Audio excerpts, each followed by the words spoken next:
Good morning, everyone, and welcome to another episode of the Morning Tip-Off with Imman. I don't have a guest with me today, so please bear with me as I try this new format. The Morning Tip-Off, of course, brought to you by Basketball News. And before we begin today's episode, I just wanted to say thank you to everyone who supported the show. Thank you to everybody watching my bedhead this morning. But no, thank you to everyone who supported the show. Thank you to all of the guests that I've had. I'm hoping to have a lot of great guests this week. We're going to have Danielle Artest on. We're going to have Clips on. I'm going to have some more Dishes and Dimes people on. I also have, stories I want to talk about the Clippers, the Nets, the Jazz. So we're going to try and focus on some of these teams in the NBA that are either exceeding expectations, meeting expectations, doing the opposite of both of those two things. So trying to do all of that this morning or this week. And I just wanted to say thank you to everybody. I know I was off for a little bit last week. I'm trying to find the schedule, trying to find how this works with everything. So thank you guys for bearing with me. Today, we're trying things a little different. I just want to bring some stories that are in the NBA, just kind of go over what's happened this weekend, some news of note. And the first thing that I wanted to start off with is some excellent news because it's the morning and why not? So my excellent news story of the day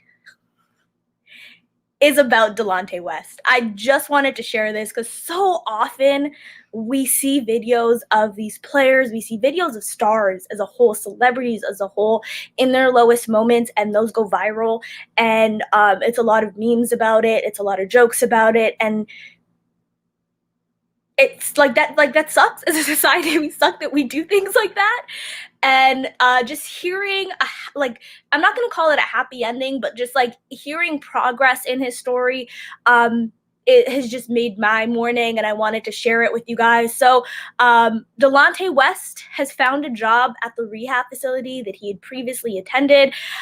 So I just thought that was amazing. We know that he's gone through a really difficult journey since leaving the league. So for him to be now working at the drug rehab facility that he had once been a part of is just great news, and something that I wanted to share this morning. So that is my excellent news story of the day. Really happy for Delonte. And yeah, I think we need to share more of these positive stories because so often, whether it's Orlando Brown or Delonte or any of these celebrities in their lowest moments, those are the things that go viral. And it seems like people would prefer to have them there just so they can get their memes off, as opposed to thinking about people as actual humans. So that was just a human story that I wanted to share because we're wishing Delonte all of the best. And the next story that I have for this morning is the WNBA, because they're just absolute dreams. Speaking of dreams, I didn't even mean to do that, you guys, but the Atlanta Dream. Of course, Kelly Loeffler, they're getting her out of there, which is so great. There's so much you could say about the Atlanta Dream. There's so much you could say about just the WNBA as a whole and what they've been able to do. Not only getting Loeffler out of her position in her job by making people vote for Warnock, her opposer, and electing him, which was massive and amazing. And we had two WNBA stars on the rematch with Eton Thomas to talk about it. Also on Basketball News, Eton Thomas wrote a story about Kelly Loeffler being out of there. And so please check out both the podcast, Rematch with Eton Thomas, where both Renee Montgomery was on it talking about, talking about the entirety of that whole process and her taking time off for George Floyd and Breonna Taylor. Also, Elizabeth Williams was on there. So he had Atlanta Dream players talking about that entire process, which I thought was really powerful. And we have to give all of the roses to the WNBA for what they've been able to do, because it's direct action like that changes the course of history. And I'm not just talking about one move, but just continuous moves. And that's exactly what we've seen the WNBA continue to do, which is why saying shut up and dribble is so, there's such an issue with it, because it's not only are they humans, not only are they citizens, not only do they have a right to speak and to share their piece and to do their part in this society that we live in, but they also hold so much influence and so much power, and getting them to speak and getting them to stand up changes so much for everybody else. And that's why they want them to shut up and dribble, right? Because they recognize the influence that they had. So I'm just incredibly proud of the WNBA. So those are my excellent news stories of the day. And I know I'm speaking really quickly, you guys, but when you're talking to yourself, there's literally no filter. I'm just here, just rambling as I go. But I just wanted to give the Atlanta Dream their props and their dues. Yeah, my excellent news stories of the day. So we're just gonna switch over. We're not gonna do excellent news anymore. So this is some other news of note because other things have happened in the NBA this week. In particular, last week I had Spencer Davies on to talk about the Cleveland Cavaliers. Spencer Davies of Basketball News, of course, who covers the Cleveland Cavaliers very closely. And he rehashed the entire saga of Kevin Porter. So if you haven't heard that episode, I recommend you go back and check it out. He talked at length about all of Kevin Porter's off the court issues, things that have happened in the summer, allegations that were made, and just why the year has been the year that it has been for him, and also talked about that altercation that he had with Colby Altman in the locker room. He did mention that the throwing food was a little bit sensationalized, which, I mean, of course, but did talk about the fact that there was maybe, a spat between player and GM there. So he's since been traded to the Houston Rockets for practically nothing. But you're going to be traded for practically nothing when everybody knows that you're going to be traded. So he was traded to the Houston Rockets for a top 55 protected pick. So that'll probably never convey. That was initially reported by Tim McMahon of ESPN. And talks of the deal were first reported by Shams Charania of The Athletic. So he's out of there. He's out of Cleveland. We knew what was happening. It was only going to be a matter of time. And Houston takes a guy that was the 30th pick just back in 2019 and for pretty much giving up nothing. So for them, I guess it's low risk, high reward, because he obviously does have upside. We know that he fell in the draft due to personality issues and just, teams wanting to stay away from that. So he's a good player. Here's the thing. If you're the Cleveland Cavaliers, you got great guards. You got every big in the league, possibly. You don't have a lot of wings. So if you're giving them up for absolutely nothing, there's clearly something there.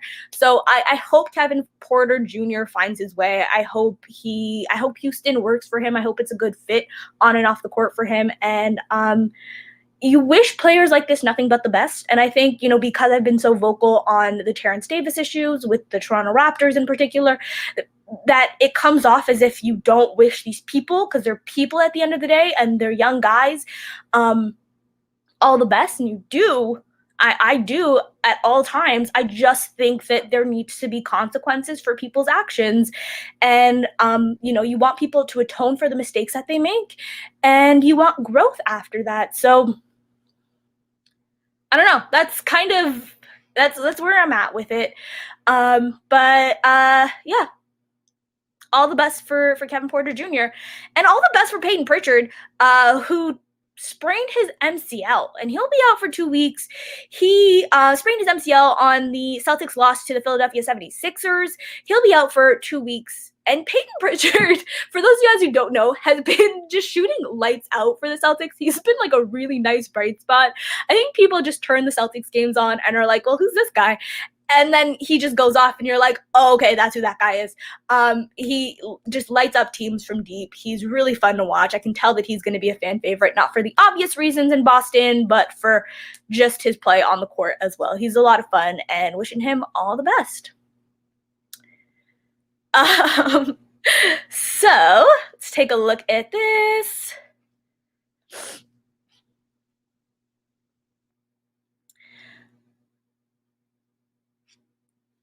All right, so the episode today is called Boredom Management, which I thought was really funny because Chris Sheridan of Basketball News has a story of, and I recommend everybody go check it out. And it is specifically about the Washington Wizards being bored because they didn't play. I mean, they finally played and they lost to the San Antonio Spurs last night. But prior to that game, they hadn't played since July 11th. And they just postponement after postponement for various reasons. With the Grizzlies, it was the Grizzlies didn't have enough bodies. And finally they fielded a team, and of course they lost. But I just thought it was just so. I thought it was a funny article. I recommend you guys read it. I thought it was really well done. There's some funny quotes in there. I liked Robin Lopez saying, "It feels like." You're on an all-star break, but like the rest of the league is still playing, which has to be really weird because they haven't fully been able to have all of their practices. They haven't been able to play a game. Meanwhile, the rest of the league has just been out here. And it sucks because if you're the Washington Wizards and you start the way that you started, which was very poorly, and you had all these expectations, and you see all these other teams, whether it be the Miami Heat, the Toronto Raptors, just so many teams are struggling right out the gate. Those two teams are at the top of my head, but we've seen them, and a lot of these guys have now found their stride, right? Like we watched the Clippers lose by 50, and now the Clippers are the 1 seed, have the best record in the league right now, or tied for the Lakers for the best record in the league right now. So just seeing all of these other teams falter to start the year, but now find their stride. Meanwhile, you haven't been able to do it.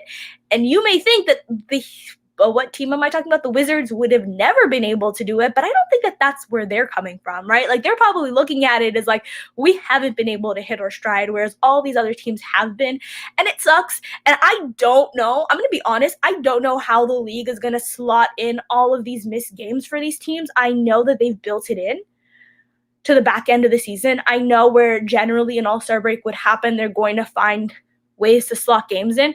But when a team misses substantial amount of games and other teams have just trudged along and haven't missed anything, I'm worried about how the NBA is really going to find a way to make it work for everybody. Some people are going to have some backloaded, like heavy, like multiple back-to-backs. It's going to be pretty heavy towards the second half of the season. I'm really interested to see how that schedule works out, because for teams like the Wizards that have missed as many games as they have, I just don't understand how the NBA is going to do it. That takes us off our news of note. And then finally, just going to talk about the stat lines of the weekend. And it's hard for me to ignore the stats that, Bam Adebayo had against the Brooklyn Nets. And I want to have that conversation with some Nets people to talk about, for one, Bam is spectacular. To have 41 points, 9 assists. 9 assists. We're talking about their center right now. 41 points, 9 assists, and 5 boards is absolutely phenomenal. We talked a little bit about that on the Dishes and Dimes episode that came out today, so check that out. G was talking about how Bam often, when a smaller guy switches on him, isn't ready to attack or doesn't, and maybe he's a little bit too passive in those scenarios. I don't want to be putting words into his mouth, but that's the gist of it, I believe. And we didn't see that, I guess, at all against the Nets. And I think there's a bigger conversation to be had about how are the Nets going to stop centers? What is a Joel Embiid going to do to the Nets? What is Giannis going to do to the Nets? So I know we saw the game, and I know we saw DJ kind of just stand in the middle there. But and you know what? Nikias and I talked about that, and that just freeing up space for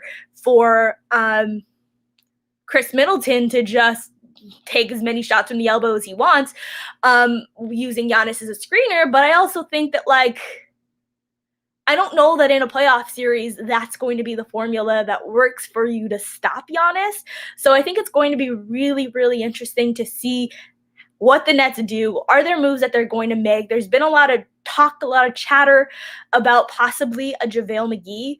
But that would be nice because they need another body, but how is that really going to help you in the hunt for another championship? I guess JaVale has probably won 3 of the last 4 rings there, so maybe he does help you. Very much the Patrick McCaw of the league right now.